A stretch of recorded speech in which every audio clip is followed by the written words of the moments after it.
I heard some of you guys have been asking, how do I make my noodles? Joking, none of you asked, but here's a tutorial anyway. First of all, you have your noodles in this type of bowl. Well, I don't care which type, it just has to fit. Turn on the water.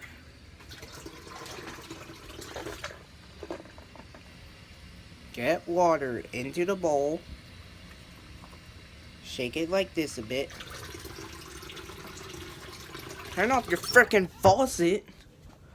And since I need to use one hand to hold my phone, that's why I'm using. That's why I'm doing this a bit slow. Then you put your noodles in for a good. Hold on. 6 minutes and 27 seconds. What? What do? What are you gonna do, Internet? Shoot. I don't really have anything to do, so like, I'ma just make part 2 of this.